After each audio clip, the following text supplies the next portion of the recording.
Welcome back to Caroline Effect, where we uncover the hidden psychology behind attraction, emotional connection, and the subtle signals that reveal what people often leave unsaid. Let's dive into today's fascinating insight. Have you ever wondered if someone had already decided you mattered long before they ever said it out loud? The truth is, real attraction rarely announces itself with dramatic words or obvious gestures. Instead, it reveals itself through quiet moments of emotional trust that most people completely overlook. Today, you'll discover one subtle sign that often reveals genuine interest long before a relationship officially begins. And once you understand it, you'll never look at conversations the same way again. Let me share something that many people overlook because they're too focused on analyzing every little interaction. You can be spending time with someone who has already made a quiet decision about how they feel toward you without realizing it. While you're replaying every conversation, wondering if you said the right thing, debating whether you should text first, or trying to decode every smile and glance, the most meaningful sign of genuine interest can slip right past you. This has nothing to do with mind games, clever dating strategies, or trying to predict someone's every move. It's about recognizing how authentic attraction and emotional connection are actually expressed when someone begins to feel emotionally safe around you. Most people pay attention to surface level behaviors. They judge interest by how quickly someone replies, how often they reach out, or how enjoyable conversations seem. Those things can be encouraging, but they don't necessarily reveal genuine emotional intent. The signs that truly matter happen beneath the surface. Many people stay confused for months, sometimes years, because they focus on the wrong indicators. They mistake kindness for romantic interest, and consistency for emotional commitment. Eventually, that confusion leads to frustration, insecurity, and emotional exhaustion. You begin doubting your own judgment because everything looks promising on the outside, yet nothing seems to move forward. The biggest mistake is chasing validation instead of recognizing investment. Validation feels rewarding because it comes through attention, compliments, and pleasant conversations. Emotional investment is something entirely different. It requires a person to take a genuine emotional risk by allowing you to see a part of themselves that they don't usually reveal. One of the strongest signs of real interest is when someone voluntarily shares something deeply personal. This isn't ordinary conversation about work, daily stress, or entertainment. Instead, they open up about experiences that shape them, struggles within their family, painful disappointments, fears about the future, or lessons that changed how they approach love and trust. What makes this moment so significant is that you didn't force it. You weren't interrogating them or searching for personal information. The conversation naturally reached a point where they chose to let you into their inner world.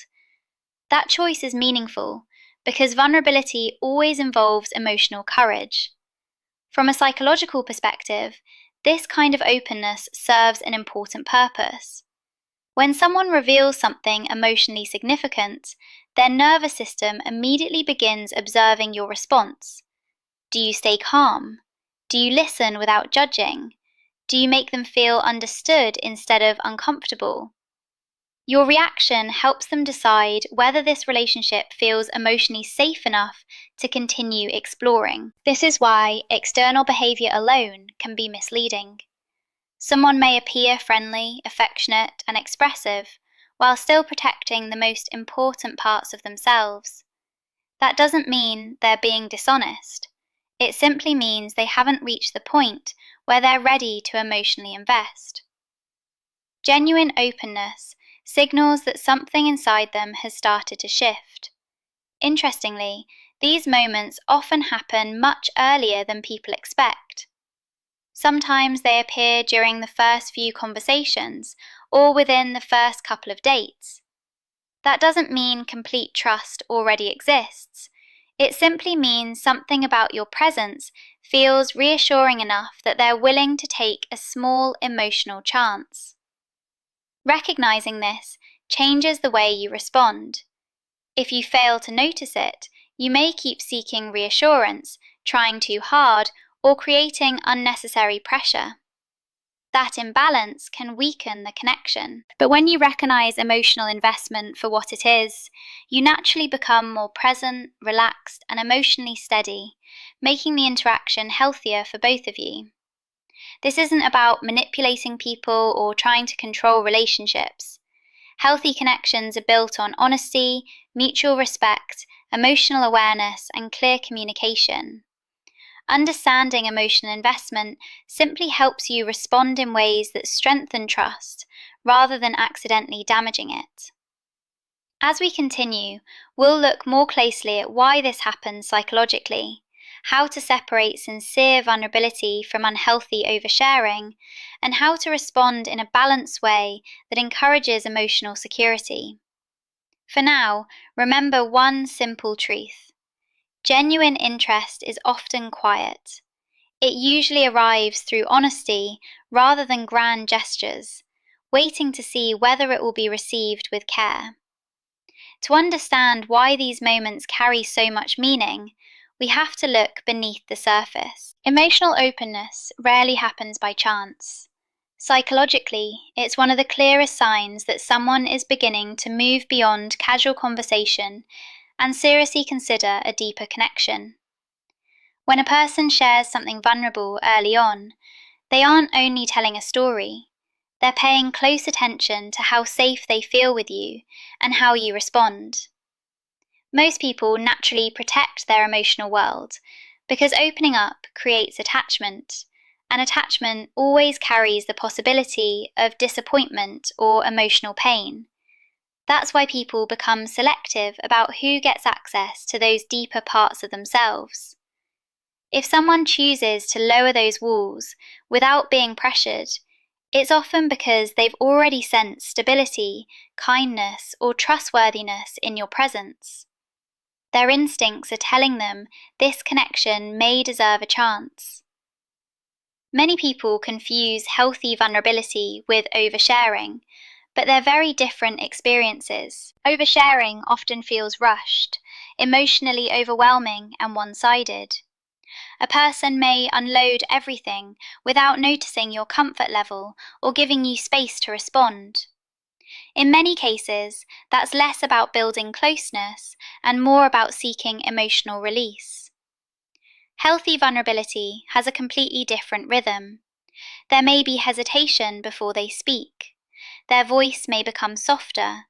They may pause between sentences or briefly laugh to ease the tension before changing the subject. These aren't signs of discomfort with you, they're simply natural ways the nervous system manages emotional exposure while waiting to see whether it feels accepted. In text conversations, this often appears as messages that gradually become more personal.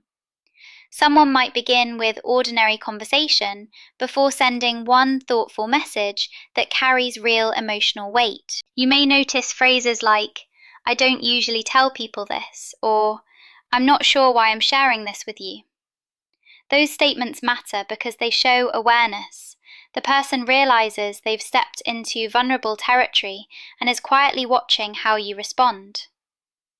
Timing also adds meaning. When this openness appears before you've known each other for very long, it often carries even greater significance. It suggests they aren't depending only on time to build trust. Instead, they're responding to the unique sense of comfort they've experienced with you. From an emotional health perspective, this reflects an intuitive process. Their mind is quietly asking, "Something about this person feels different. Let's see if that feeling proves to be real." The content itself is equally important.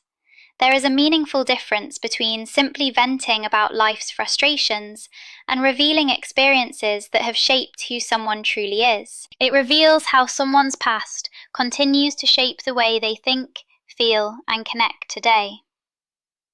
There's a major difference between saying, "I had a difficult relationship with someone," and explaining how that experience made it harder to trust people or feel emotionally safe. One simply lets emotions out, the other invites someone to truly understand who you are. It's equally important to recognize when this signal loses its meaning. If someone shares deeply with almost everyone, constantly broadcasts personal struggles online, or repeatedly tells emotional stories mainly to receive attention, sympathy, or reassurance, that's a very different pattern. That kind of openness is usually directed outward for validation rather than connection. Authentic vulnerability is much quieter. It's intentional, selective, and often a little uncomfortable for the person sharing it. They don't reveal those parts of themselves casually, they choose carefully. Once you understand that difference, relationships become much easier to read. Instead of obsessing over small behaviors or trying to interpret every text, pause, or emoji, you begin noticing something far more important: emotional investment. That shift alone can dramatically reduce anxiety and overthinking because your attention moves away from appearances and toward genuine connection. But recognizing vulnerability is only the beginning. Your response has the power to either deepen emotional trust or weaken it almost immediately. Many people unintentionally disrupt a promising connection at this stage, not because they don't care, but because they misunderstand what's emotionally needed in that moment. As we continue, we'll explore how to respond in a calm, supportive, and emotionally balanced way without turning the conversation into a counseling session or losing your own emotional stability. This is where true confidence becomes quiet, and emotional maturity is shown through consistency rather than intensity. When someone chooses to open up to you, remember that the moment is sensitive, not dramatic. It doesn't require solutions or advice, it simply asks for your presence. The healthiest response is steady acknowledgement. Let them know you've heard them and that their feelings make sense. You don't minimize what they've shared, but you also don't make it bigger than it needs to be. Calm, sincere responses communicate emotional security, and that's exactly what the nervous system recognizes as safety. One mistake people often make is reacting too strongly. If you turn the conversation into an emotional event, the other person may suddenly feel exposed or regret opening up. At the opposite extreme, quickly changing the subject or acting as though nothing important was said can feel invalidating. The healthiest approach sits right in the middle. Stay present, listen carefully, acknowledge what was shared, and remain emotionally grounded throughout the conversation. After you've acknowledged their experience, offering a small amount of your own openness can help create balance. That doesn't mean revealing every painful chapter of your life or unloading unresolved emotions. It simply means matching the level of openness they offered without going beyond it. For example, if they briefly share something meaningful about their family or upbringing, you might naturally mention a similar experience from your own life. That creates mutual trust while keeping the interaction comfortable and balanced. From an emotional health perspective, this reflects healthy boundaries. You're participating in the connection rather than taking responsibility for the other person's emotions. It's especially important not to slip into the role of rescuer, trying to fix their pain, analyze every feeling, or become their emotional caretaker can quietly change the dynamic. Instead of building mutual closeness, it creates imbalance. Real emotional connection doesn't grow because one person solves the other's problems. Especially in the early stages, it grows because both people feel emotionally safe simply being themselves. In many situations, this means allowing the conversation to naturally breathe. After acknowledging what was shared, it's perfectly healthy to move towards something lighter or look ahead to future experiences together. That's not avoiding emotion, it's helping both people regulate it in a healthy way so the connection feels both meaningful and comfortable. When you're together in person, your non-verbal communication matters just as much as your words. A relaxed posture, calm voice, comfortable eye contact, and natural facial expressions often communicate reassurance more effectively than carefully chosen sentences ever could. If physical affection happens, it should feel genuine and effortless, never forced or used to provide emotional reassurance. Without saying it directly, your presence communicates a simple message: I'm here, I'm listening, and everything is okay. Remaining emotionally balanced at this stage reflects genuine maturity.